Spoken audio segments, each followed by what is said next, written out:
En ce deuxième dimanche de Pâques, nous célébrons la divine miséricorde de notre Seigneur Jésus-Christ. Une belle fête instituée par le pape Saint Jean-Paul II. La miséricorde, oui, la belle miséricorde dont nous entendons souvent parler. Mais la miséricorde de Dieu, frères et sœurs, dépasse tout ce que nous pouvons imaginer.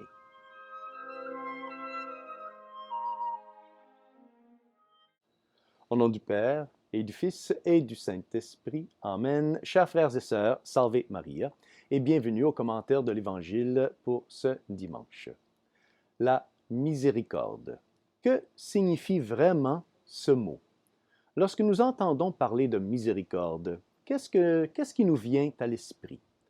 Eh bien, peut-être un jeune garçon qui aide une dame âgée, ou peut-être une personne qui pense et soigne les blessures de quelqu'un qui s'est blessé ou qui souffre beaucoup. Mais la miséricorde est bien plus que tout cela. La miséricorde de Dieu, elle est infinie. Elle est aussi parfaite que Dieu lui-même est parfait. Mais Dieu est aussi justice. Donc, nombreux sont ceux qui se demandent comment la justice et la miséricorde peuvent toutes les deux exister en Dieu. Ne sont-elles pas contradictoires? La miséricorde de Dieu s'exerce à l'égard des misérables. Lorsque nous péchons, lorsque nous commettons un péché et que nous méritons donc une punition pour avoir offensé Dieu, Dieu a alors pitié de nous.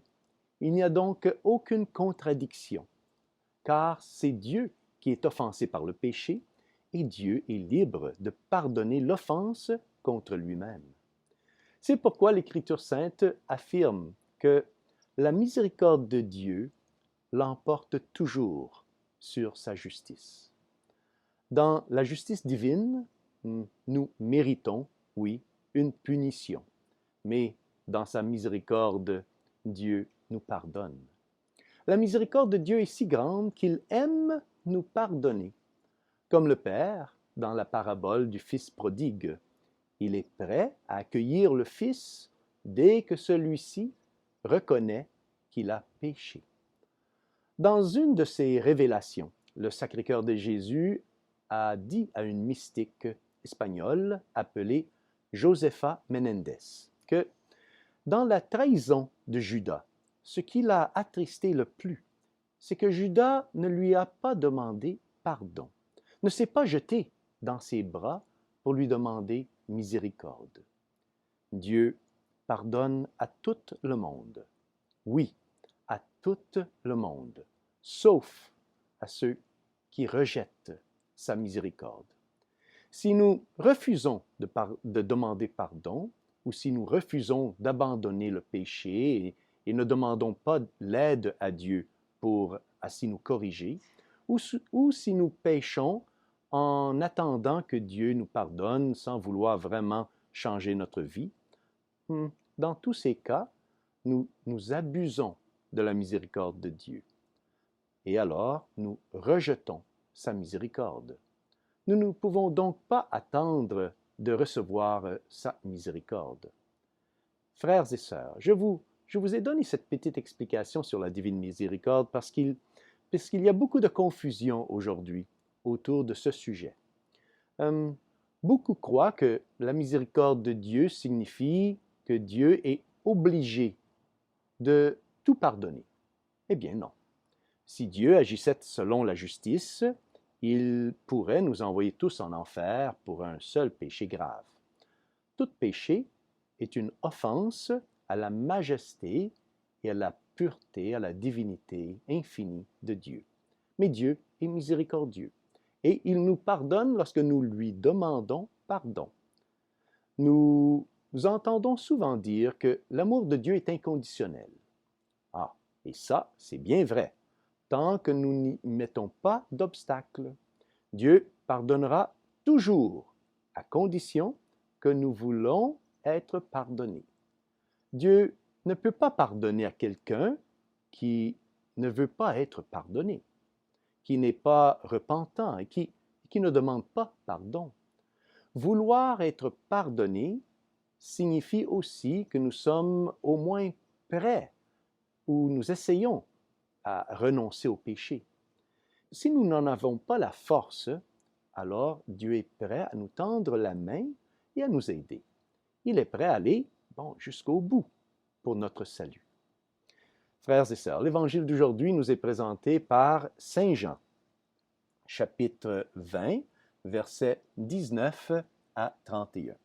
Et nous parle de l'institution du sacrement de la miséricorde, appelé la confession. Écoutons les paroles de Saint Jean. C'était après la mort de Jésus. Le soir venu, en ce premier jour de la semaine, alors que les portes du lieu où se trouvaient les disciples étaient verrouillées par crainte des Juifs, Jésus vint. Et il était là au milieu d'eux. Il leur dit: « La paix soit avec vous. » Après cette parole, il leur montra ses mains et son côté. Les disciples furent remplis de joie, et, voyant le Seigneur, Jésus leur dit de nouveau: « La paix soit avec vous. De même que le Père m'a envoyé, moi aussi je vous envoie. » Ayant ainsi parlé, il souffla sur eux, et il leur dit: « Recevez l'Esprit Saint. À qui vous remettrez ses péchés, ils seront remis.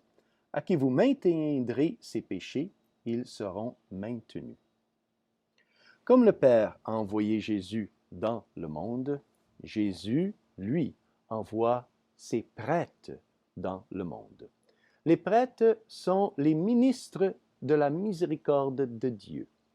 Ils sont toujours prêts à être les instruments du pardon des péchés par Dieu dans le sacrement de la confession.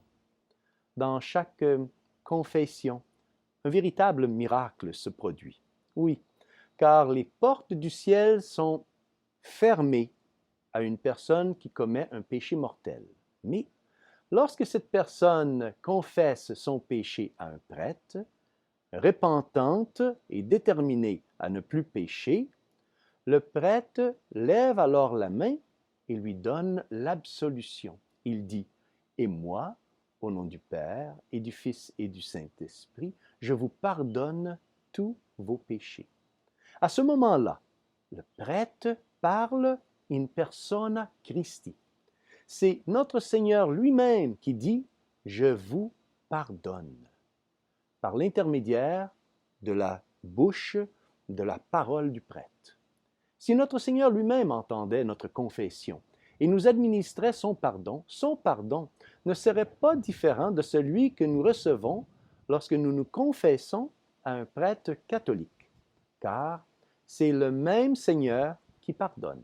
Jésus, dans l'Évangile d'aujourd'hui, a soufflé sur les apôtres et leur a donné l'Esprit Saint et le pouvoir de pardonner en son nom. Ce don de l'Esprit Saint est donné à l'Église dans tous ses prêtres. Jésus a dit: « Recevez l'Esprit Saint. À qui vous remettrez, c'est-à-dire à qui vous pardonnerez, ses péchés, ils seront remis, ils seront pardonnés. » Le Seigneur a en effet partagé son pouvoir de pardonner les péchés avec les apôtres et avec tous leurs successeurs. La confession cancelle le péché, nous rend la grâce de Dieu, il nous rend l'amitié de Dieu, que nous avons perdue par le péché, nous libère du feu éternel et fortifie notre âme dans notre lutte contre le péché. Parfois, nous nous demandons si le prêtre peut-être sera choqué par ce que nous avons à confesser. En tant que prêtre, je peux vous garantir que ce que nous vivons dans le confessionnal est tout le contraire. On n'est pas choqué, même si le péché est très grave.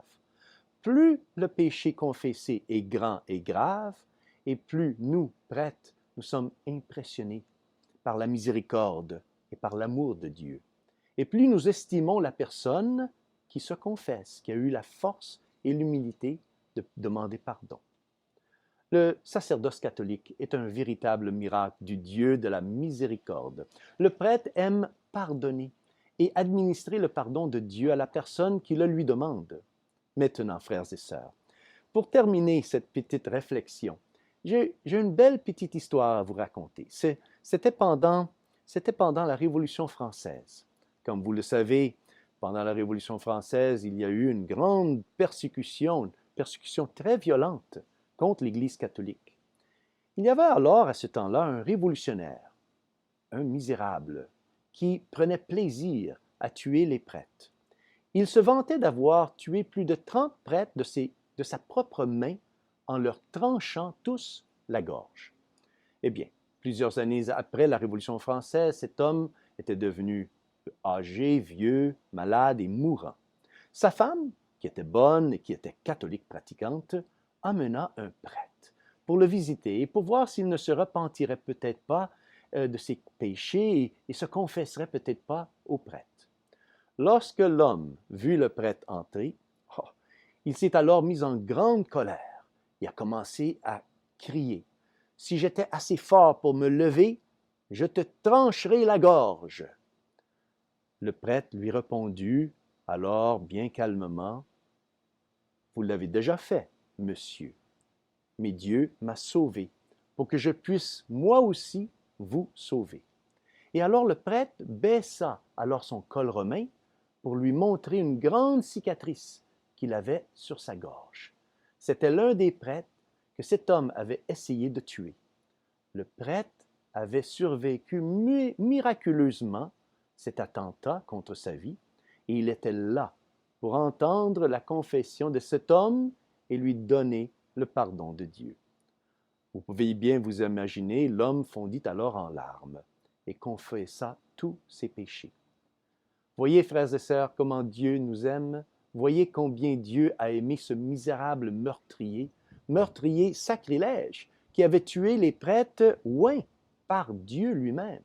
Il lui a envoyé un signe à cet homme de son amour et de son pardon par ce prêtre, qui a pardonné ce meurtrier, son meurtrier, et lui a aussi donné le pardon de Dieu dans le sacrement de la confession. Frères et sœurs, demandons donc à la Sainte Vierge, la mère de Jésus, mais aussi notre mère, de nous aider à toujours être reconnaissants envers Dieu pour sa divine miséricorde et y avoir toujours recours tout au long de nos vies.